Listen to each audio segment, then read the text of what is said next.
Yo, hey, this shit easy, nigga.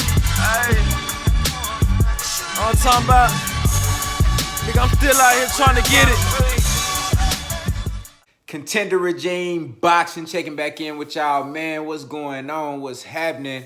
I wanted to delve a little bit deeper into something that we spoke about last night on Merlot Fridays, on last night's live show. We went in depth, and we kind of talked about the situation, you know what I'm saying? But I wanted to touch on something, and I wanted to kind of, pinpoint this particular, topic, because it's just crazy to me how a lot of so-called, boxing media outlets and things like that, they pretend to be non-biased, or they pretend to say that they don't have favoritism towards a certain fighter, or they don't show a particular disdain towards a fighter. You know what I'm saying? Which really couldn't be further from the truth.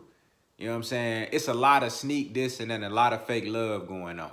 And what's funny is that they put out these, this propaganda and this energy and, this, malarkey and this bull, like people don't notice it, as if we blind to it, as if, motherfuckers can't really decipher, common sense from dumb stuff. You feel me? Like, it's just wild to me that I see a lot of these people who act like they care about Errol Spence Jr., but they really don't. You know what I'm saying? They act like they care about his well-being, but they really don't. So let me talk about the fact that when, DPD, Dallas Police Department, they made it available for the mugshot to be viewed. Of course, mugshots are public records. And again, with the whole mugshot thing, people posting it as if, bro committed a murder, or he stole something, you know what I'm saying? Or he out here smoking crack like, let's say, Tyson Fury, and, dealing with drugs and things like that, or raping women like Sergey Kovalev or Oscar De La Hoya, or using performance enhancement drugs like, let's say, a Canelo Alvarez or somebody like that. Yeah, it's a something that should be looked at, something that should be taken serious, because he put his life in danger. But again, they make this shit seem like it's something, like it's the worst thing that happened on earth. You know what I'm saying? Like, this is how people are talking about the situation. You know what I'm saying? This is how people are talking about the situation. So aside from the obvious double standard there, let's talk about what their intentions were when they got a hold of the mugshot. When these groups of people and these individuals got a hold of this mugshot. Deep down, when they saw it, I know they was already salty when they saw the mugshot.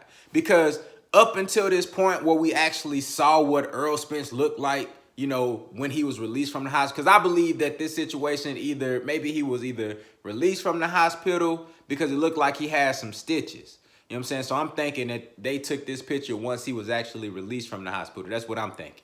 You know what I'm saying? So, because his lip was stitched up a little bit.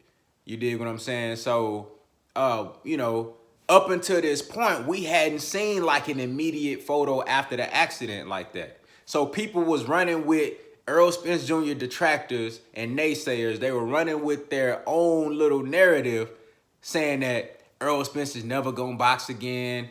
Errol Spence he's hurt worse than what they say, the WBC lying, PBC lying. They not telling us the truth. He's in a body cast. His back is broken. He got broken bones, torn ligaments and things like that. You know what I'm saying? They was creating all type of bullshit because they really don't care about Errol Spence Jr. They was pretending, saying, man, I hope he all right, you know what I'm saying? I hope he can come back and box again, but, I don't think he gonna ever fight again. Some just seen fishing. I don't think he gonna ever make it back in the ring. That's because you really wanted him to be down and out. They really wanted to see Errol Spence Jr. never return to his form again.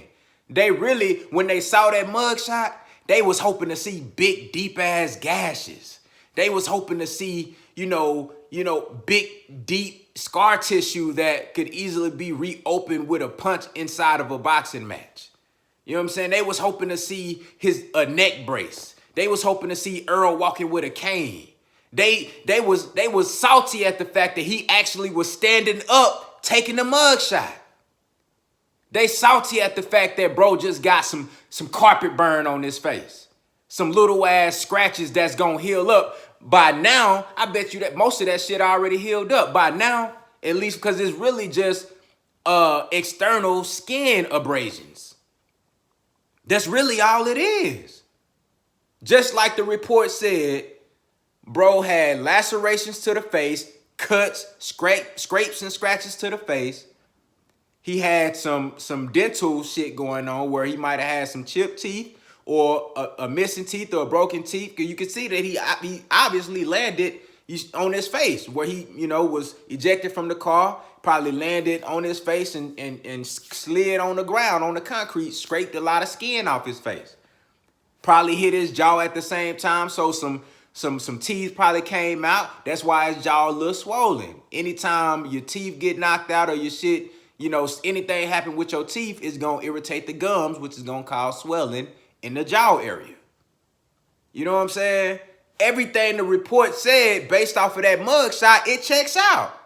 WBC also recently did an interview where, they talked about in the article how they received Errol Spence Jr. medical reports and everything checks out.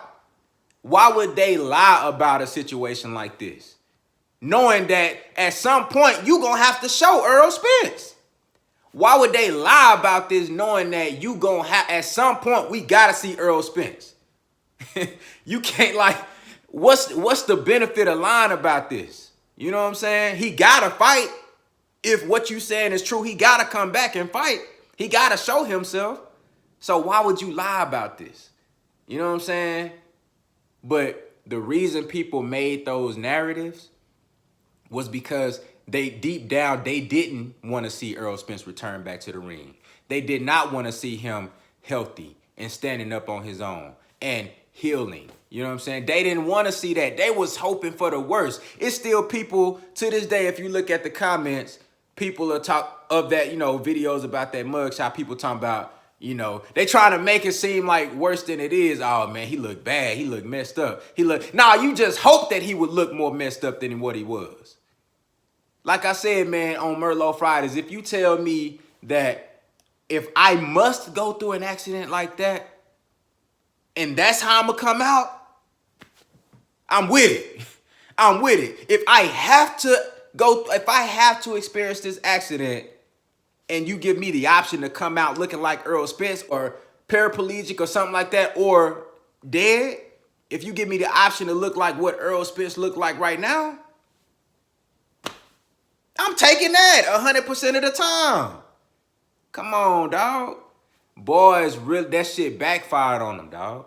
They really wanted to see Errol Spence down and out and fucked up, but that shit backfired on them. You know what I'm saying? This was actually a positive for Errol Spence Jr. in my eyes. Because number one, all this extra publicity ain't going to do nothing but turn Errol Spence into a bigger star.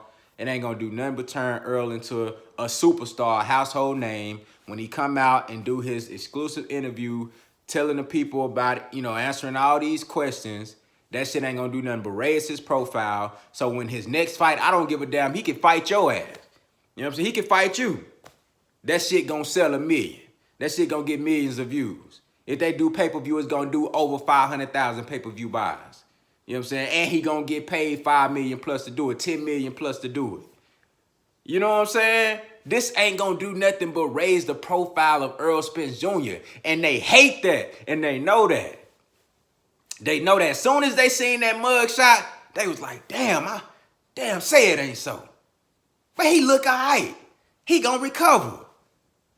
Boys really got some deep hate in their heart for the young king, bro.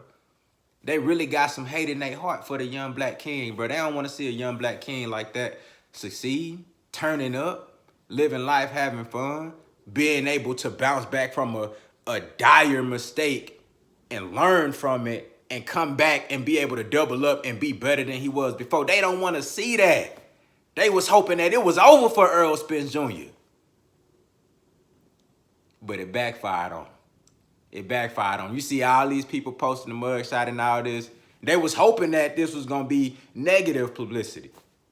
Man, this shit ain't gonna do nothing but raise Errol Spence profile. Errol Spence sitting back right now, cooling, letting his skin heal up, letting his teeth get right. He probably had some dental work. You know what I'm saying? Any soreness from the accident, he getting right.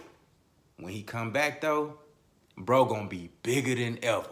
Y'all let me know what y'all think down in the comments, man. Contender regime, boxing, I'll holler at y'all boys, man.